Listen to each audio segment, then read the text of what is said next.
Olá, tudo bem com você? Seja muito bem-vindo a mais um capítulo do Mundo Corporativo. Você tem ideia de quantas decisões você toma por dia? Mais do que isso. Você sabe como você toma essas decisões? É sobre esse assunto que nós vamos conversar hoje aqui no Mundo Corporativo, o que influencia as nossas tomadas de decisões no trabalho, na vida. E para falar sobre esse tema, nós convidamos a coach executiva e professora convidada da Fundação Dom Cabral, Eva Hirsch Pontes. Eva, desde já, muito bom dia para você e muito obrigado pela sua presença aqui no Mundo Corporativo. Bom dia, Milton. Bom dia a todos. Eu é que agradeço. Um prazer, uma honra estar aqui de volta. Muito obrigada. Eva Hirsch, falei aqui sobre o que influencia a nossa tomada de decisão. Nós somos, por essência, tomadores de decisão? O dia inteiro, né? Da hora que a gente sai da cama, a gente já começa a tomar decisão. É por isso que algumas têm que ser automatizadas. Você já escolhe a roupa que você vai colocar, o trajeto que você vai tomar para o trabalho. O tempo todo você está tomando decisões, fazendo escolhas. Pois, só que boa parte dessas escolhas que a gente faz, a gente não percebe o que nos influencia?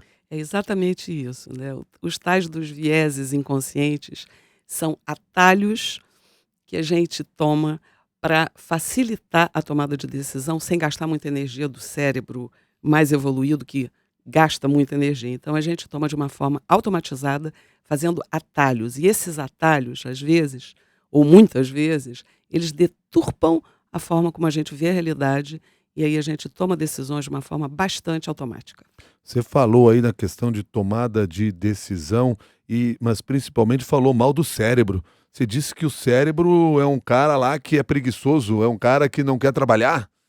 Ô, Ou ele Milton, quer ele economizar energia? ele tem essa fama de preguiçoso, mas não, ele é bacana pra caramba, né, porque a primeira função do cérebro é manter a gente vivo, né.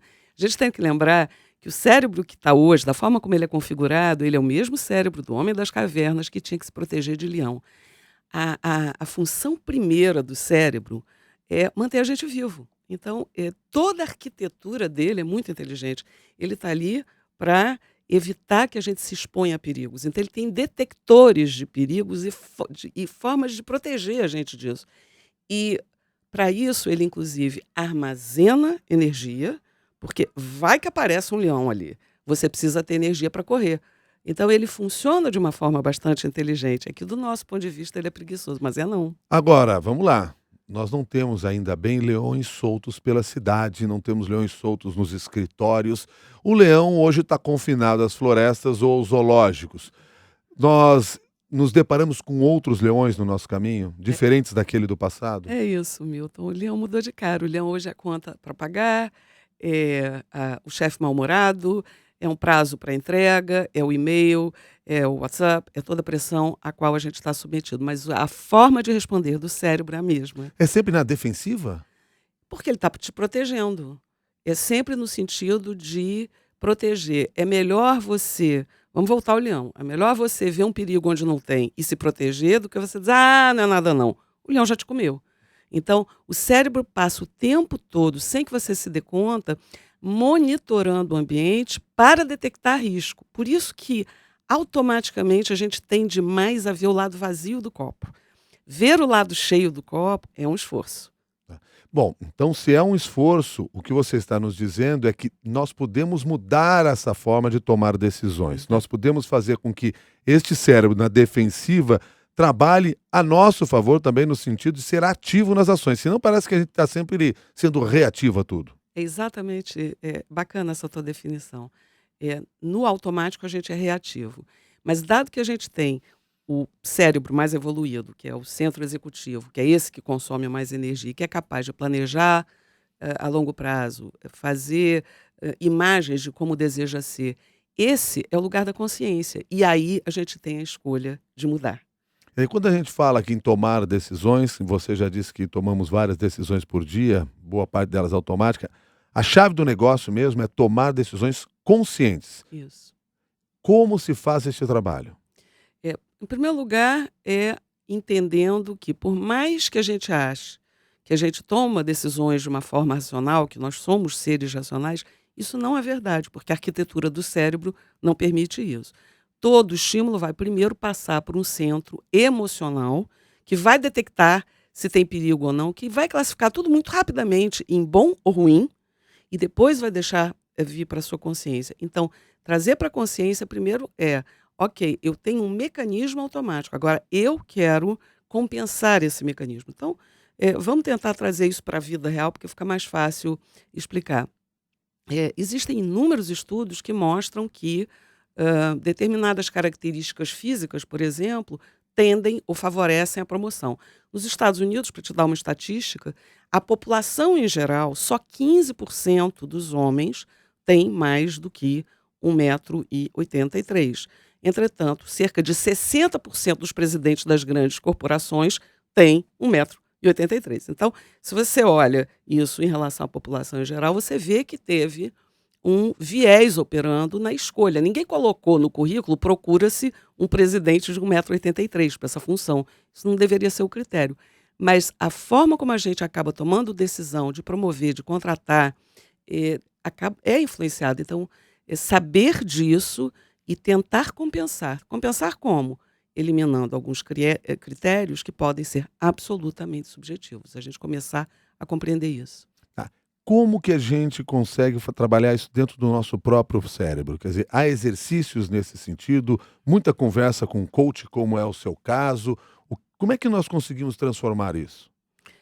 A autoconsciência vai ser sempre a chave de tudo, o autoconhecimento a chave de tudo, porque também a forma como essa classificação de bom ou ruim, perigo ou não vai ser feita, aí vai depender muito da história, do ambiente, de todo o passado de cada indivíduo. Então, sim, o coaching ajuda. Agora, no ambiente corporativo, o que você vê hoje são empresas começando a tomar conta disso, começando a tomar cuidado disso.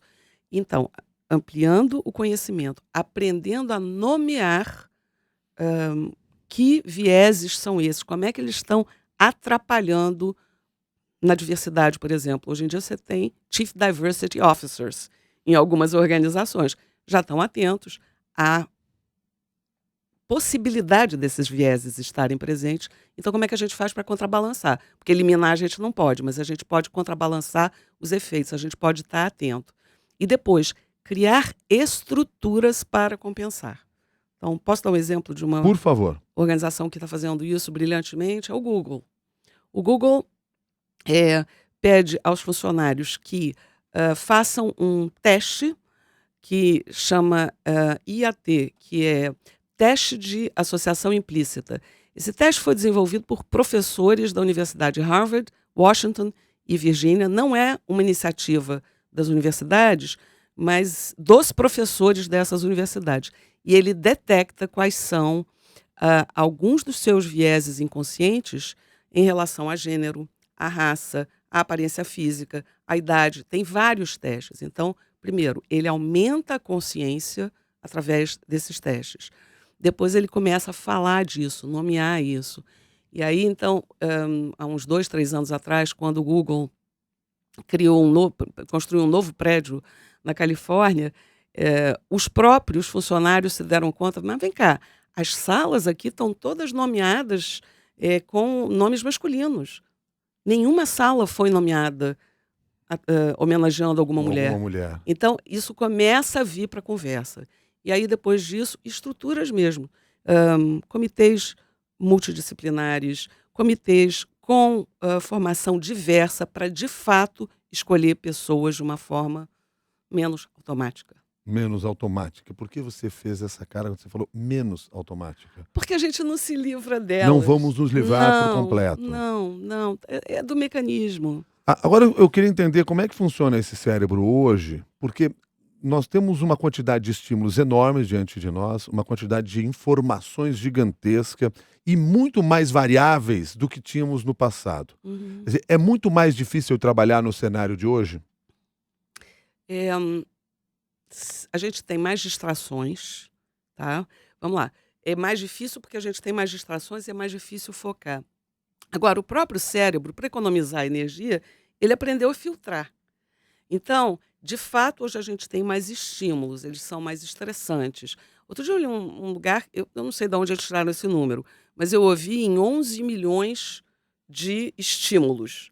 E a gente consegue lidar com 40 no dia. Uhum. Esse foi o número que eu li. Então, realmente é muita coisa. Mas, quando você está num bar conversando com alguém bastante barulhento, você é capaz, se a conversa estiver legal, de filtrar todos os estímulos e ficar ali.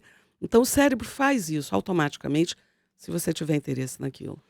Bom, então deixa eu entender o seguinte: com muito mais informação, ficou mais complicado de tomar decisões? Ah, bom, quanto mais variável, mais difícil. O cérebro precisa comparar mais coisa e fica mais difícil. Aliás, isso é usado no marketing brilhantemente, né? Porque Como? o marketing também já sabe disso e vai usando, né? Tem até o neuromarketing. Você está entre o produto A ou o produto B. Aí eles criam o produto C, que tem tanto um pouquinho do A, um pouquinho do B, e fica mais barato do que se você comprasse o A e o B junto. Pronto. Simplificou a tomada de decisão. O seu cérebro não precisa fazer muito esforço. E às vezes você não precisava dos atributos do produto B, mas Uhum. você já compra o pacote. A gente tende a comprar pacote por causa disso. Aliás, a simplificação dos processos tem sido um caminho em várias empresas, em vários negócios, em várias áreas, no próprio design. Você se referiu agora há pouco na criação de um equipamento, por exemplo, que simplifica até a sua decisão. A busca da simplificação é uma busca constante hoje em dia, até pelas complexidades das coisas que acontecem no nosso entorno. É. É porque uma forma interessante da nossa evolução no mundo organizacional é que o mundo foi ficando mais complexo e a gente foi tornando ele mais complicado. E são coisas diferentes, né? Então, o complicado é tentar colocar burocracia e controle para controlar o incontrolável, por exemplo. Tá. Bom, a tentativa de querer controlar tudo, me parece assim, que foi totalmente perdida, né? Essa ideia de que você acha que você vai controlar tudo acabou. Não sei se acabou, ainda tem muita gente. Não, tem gente querendo, essa busca tem, mas Mas não, querer acabou. isso não faz Acabou. sentido. Com a velocidade que a gente navega hoje no tal do mundo VUCA, Hum. não pode, né? Como é que é a história do mundo VUCA? VUCA é um Hum. termo que os militares criaram no século passado, os militares americanos, para dizer que o mundo é volátil, incerto, em inglês uncertain, daí o U, Uhum. complexo e ambíguo. É ambíguo. E hoje a gente fala disso no mundo, para descrever E o isso mundo era uma dos ideia do negócios. século passado. Era uma ideia. Os militares já tinham percebido que você não controla tudo Uhum. e que ele é líquido, ele é volátil. Totalmente. Bom, agora, Eva, é muito comum a gente encontrar pessoas que, numa determinada discussão, e você faz perguntas e a pessoa diz assim, eu tenho certeza disso. Tá na hora de a gente começar a duvidar dessas certezas? Super, né? Essas E das pesquisas. nossas próprias certezas? Esse é o caminho, na verdade, bacana você trazer esse ponto, porque esse é exatamente o ponto, Milton. A gente tem que duvidar das certezas da gente para poder compensar esses mecanismos do cérebro. Para simplificar, ilusão de ótica. Quando a gente vê alguma coisa e a gente sabe que a gente está com uma ilusão de ótica, então a gente consegue processar isso no cérebro e dizer, não, eu não estou enxergando isso. Mas você está enxergando, você tem certeza de que você está enxergando. Só que você já sabe que você está sujeito a um truque que o seu cérebro, de novo, seu cérebro está fazendo em você. Então, a gente duvidar do que a gente pensa, de abrir mão da certeza, está mais do que na hora nesse Agora, mundo. não pode passar uma imagem de insegurança? Aí é que está. Eu tenho uma visão um pouco diferente. Quando a gente se agarra demais às certezas da gente, a gente não evolui, a gente não progride, e a gente faz isso justamente por um dos vieses. Um dos vieses, um dos atalhos é o viés do status quo. Eu não quero mudar. Eu não quero mudar porque aqui eu acho que eu estou controlando. Só que o mundo vai mudar, com você ou sem você. Então é melhor se entregar ao não saber e ir com ele, e ir para o lugar do aprendiz, do que ficar tentando controlar aquilo que não tem controle, né, Milton? Então, vou pedir para você me ajudar o seguinte, você falou de um dos vieses, o viés do status quo, existe uma centena deles, mas a gente podia pegar alguns, talvez, mais comuns nesse processo. Dentre eles tem o viés da similaridade. O que é isso? A similaridade é o seguinte, eu tendo a gostar mais das pessoas que se parecem comigo. Ou, então, aquele exemplo que eu dei dos CEOs americanos, eles foram contratados por homens de 1,80 m, muito provavelmente. Então, essa é uma forma que as empresas já estão começando a compensar, trazendo pessoas, fazendo comitês mais diversos na hora de contratar. Mas a gente tem que saber que, eu adoro fulano porque ele parece comigo, ele é meu espelho. Ou ele pensa igual a mim, então me dá menos trabalho, gasta menos energia. Só que você perde em diversidade dentro da empresa. Exatamente, porque a gente tende a contratar mais do mesmo. Em muitos programas de trainees de empresas, você vê que, se isso não for levado em consideração, o programa de trainee é feito para oxigenar. Não, temos que trazer diversidade, mas contrata-se mais do mesmo. Tá. Chegando a esse ponto, e aí a empresa perde porque começa a ter. Isso é mais ou menos como as nossas redes sociais, quer dizer, o nosso grupo em que nós atuamos na rede é o grupo que pensa como eu penso. E aí isso serve a confirmar tudo que eu penso também. Porque esse é Exatamente, outro viés, né? O da exatamente. confirmação. O da confirmação, eu não gosto de ter dúvida. Eu gosto de ter certeza. O cérebro gosta de ter certeza, porque ter dúvida dá trabalho, gasta energia. Então, só confirma que eu estou certo. O grupo social, o grupo da rede social faz isso, nas polarizações que a gente viu no ano passado aqui no Brasil, isso fica muito claro, né? E aí você vai ficar buscando o seu próprio grupo. Quando você faz isso numa rede social, azar seu. Agora, quando você faz isso dentro da sua empresa, azar de todos que estão na empresa. Azar de todos, porque você, ao ouvir alguém que está trazendo uma nova ideia, você fica monitorando apenas aquilo que vai confirmar aquilo que você acredita. Ou o argumento para provar que o outro está errado. E aí já começa a desandar, porque você inibe a inovação. Você falou agora em argumento, e isso me remete a algo que você conversou comigo ainda antes de nós começarmos essa gravação, quando você se referiu a conversas e diálogos dentro das empresas, que um dos trabalhos que você realiza é, observar a conversa das pessoas. No que isso enriquece a sua análise? Vamos lá.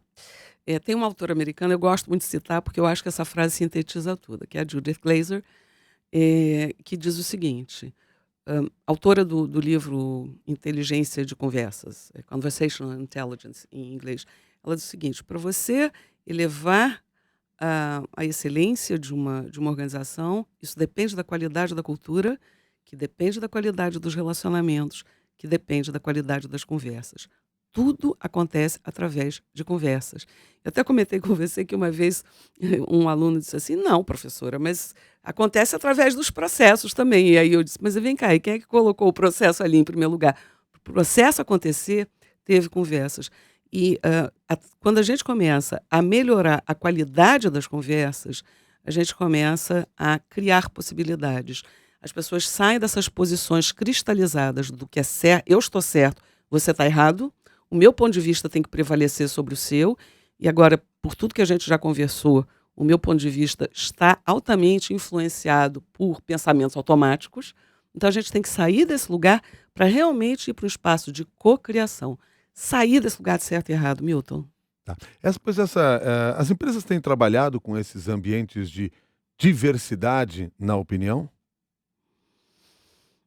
Ainda muito pouco, ainda. Porque a gente ouve muito quando você conversa com alguns gestores, que na minha empresa nós estamos criando um lugar de compartilhamento para trocas de informações nas diferentes hierarquias, etc e tal, os diferentes departamentos, para que a gente possa avançar e desenvolver. Isso é muito mais só um discurso mesmo do que uma tomada de decisão? Não, é um movimento lento, ele começa. Em algumas empresas você vê, inclusive, que a arquitetura, o design do espaço do escritório já é É muito feito, comum. Uhum. hoje já é feito mais para promover essas trocas. Você vê também uma ouvidoria mais ativa, mais atuante. Isso também é importante para promover a diversidade. Mas a gente ainda tem uma forma de conversar que inclui rituais que não são rituais favoráveis à cocriação. As famosas reuniões de gestão, reunião de comitê, reunião de diretoria, elas são embates políticos e não uma forma de conversar. Existem metodologias para você conversar de uma forma produtiva. Tem uma autora inglesa que criou um método chamado Time to Think, tempo para pensar, e que cada um ouve, anota os seus pontos de vista, não rebate, considera tudo e depois conversa. E é uma conversa, tem formas de você fazer isso bem mais produtivamente. Eu fico pensando aqui o seguinte, se você numa reunião começa a falar, o outro já contrapõe, daqui a pouco você já não fala mais, o seu parceiro já deixa de falar, desiste daquilo que se transforma no embate daí. Exatamente. Aí no pensamento automático dele, Milton, ele diz assim: tá vendo? Não adianta falar com o Milton não ouve mesmo. Ele já te rotulou, ele já colocou você como alguém que não é no viés da similaridade, alguém da outra tribo, portanto, acionou o botão de perigo, aquele automático do leão. De uma certa forma, Milton, você vira o leão se você começa a fazer isso numa reunião. Tá. Pré-julgamento o tempo todo. O tempo todo. A gente não consegue trazer a informação pura para o cérebro sem o julgamento. O julgamento já vem acoplado. A gente consegue, sim, através de esforço, aprender a fazer o que, que eu observei, quais foram os fatos que eu observei e que efeito isso teve em mim. Então, toda a metodologia da comunicação não violenta vai trabalhar muito isso. O que, que é fato observável, o que, que é minha forma de reagir e que necessidade minha isso atacou. O Franklin Mendonça, aqui pelo Facebook, pergunta como lidar com um chefe que não delega para a tomada de decisão. Bom, Franklin, a primeira forma seria você conversar com ele. E conversar, inclusive, para dizer o seguinte: para o seu desenvolvimento, para que você cresça, é importante que ele delegue.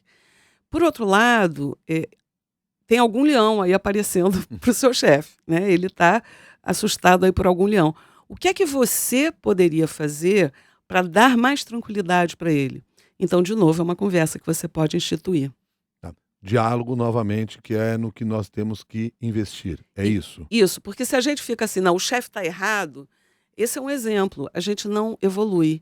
Tem que sair desse lugar do chefe tá errado, é entender o que está acontecendo e como é que eu contrabalanço isso. Tem alguma insegurança, como é que eu posso oferecer ajuda nisso? E, de certa maneira, essa resposta também atende aqui a Tereza Cardoso, que quer saber como lidar com um chefe que não sabe fazer e detona seu colaborador. O processo é o mesmo. Identifique claramente o que leva ele a tomar essa decisão para você saber como se comportar diante dele. Qual é o leão? Todo mundo tem o seu leãozinho ali. Tá? O que está acontecendo ali. A Ana Cláudia quer saber se homens e mulheres têm tomadas de decisões diferentes. Ou seja, aparentemente são influenciados de maneira diferente. Existe isso ou o cérebro funciona muito parecido num e no outro? E olha, tem tantas linhas por aí, vamos lá. Dizem, né, tem alguns estudos dizem que as mulheres ativam simultaneamente mais partes do cérebro para tomada de decisão. Mas quando a gente está falando do viés, desse mecanismo automático inconsciente de julgar se é bom ou ruim, ele é igual para homem e para mulher. Eu falei daquele teste antes, do projeto Implicit. As mulheres também têm preconceito contra as mulheres. Isso, em 80% dos casos, a gente vê. Está lá, no inconsciente. E aí, como é que isso se manifesta? Às vezes você vê uma mulher que não quer ser tratada por uma ginecologista, ela não sabe nem por quê. Ela tenta racionalizar, mas por trás disso tem um viés inconsciente operando. Tá. Nós falamos aqui de alguns dos vieses, e um outro que eu gostaria que você abordasse é esse viés do ponto cego. O que que ele significa? O ponto cego é o seguinte: todos nós, na forma de ver, a gente tem um lugar onde a luz não incide suficientemente para a gente compreender e ver o todo, né? E o cérebro interpreta aproximadamente. Então, isso é o chamado ponto cego. Na nossa compreensão também, a gente não consegue captar o todo e tem o viés. Então, o mais engraçado é que a gente não consegue ver o viés em nós mesmos. Ele é um ponto cego para nós mesmos. Agora, curiosamente, a gente vê no outro. E aí a gente acusa o outro de ser intolerante. Uhum. E coloca o outro no lugar do mal. E de novo, a gente vai para o lugar do certo ou errado, do bom ou ruim. Então, eu fico de bonzinho e você fica de malzinho. Isso é uma consequência desse ponto cego. Eu não consigo enxergar em mim o meu viés. Um dos trabalhos que você realiza é com jovens talentos. Sim. Estas gerações mais novas, elas têm formas diferentes de agir diante das decisões? Olha, o que a gente tem de estudo diz o seguinte: eles não aprofundam tanto quanto as gerações anteriores.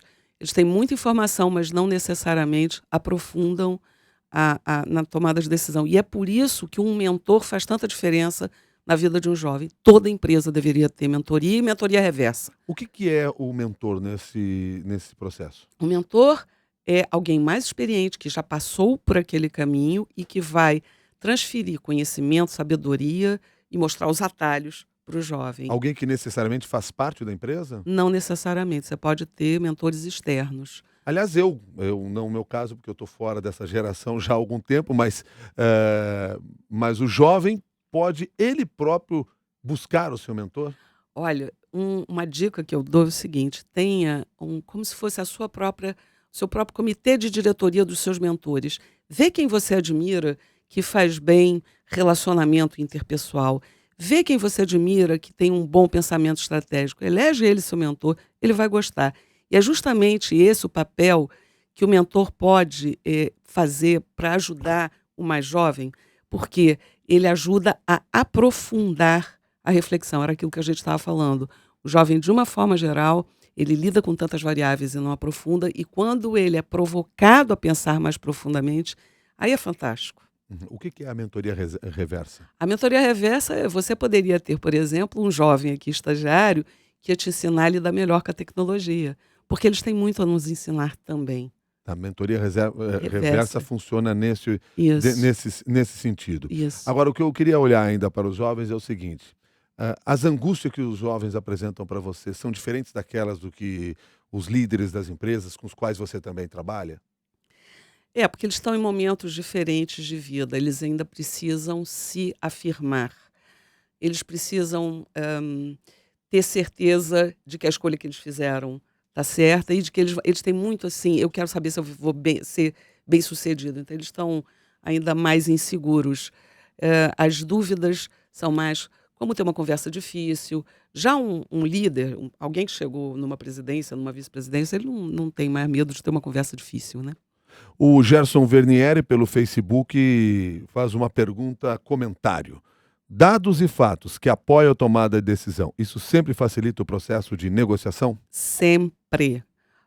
E mesmo nosso de tomada de decisão mesmo. Isso é uma das formas de criar a tal da estrutura que a gente falou, para contrabalançar. Quanto mais dados e fatos, melhor. Mas dá trabalho para o cérebro. Mas dá trabalho para o. Sim, sem Sim, dúvida. São mais informações. isso, isso, Mas não são mais informações lógicas para se isso, fazer isso, para se fazer essa análise? isso. Só que, como dá trabalho, a gente tem de ir para aproximação. Mas quanto mais a gente puder ter dados e dados de pesquisa, inclusive, melhor. E dados que contradigam aquilo que a gente pensa. Justamente, porque se você só lê o mesmo jornal, se você frequenta os mesmos grupos, você só, através do viés da confirmação, só vai ler aquilo que você quer ler. Então, leia pensamentos diferentes do seu. Leia quem pensa completamente, numa linha completamente diferente, para fazer você pensar mais profundamente. Se a gente pudesse puxar o traço aqui dessa conversa, que deveria render muito mais perguntas, sem dúvida, a gente poderia dizer então que o básico nesse processo, para as pessoas saírem pensando a partir desse programa, é: duvide da sua certeza. Isso resume?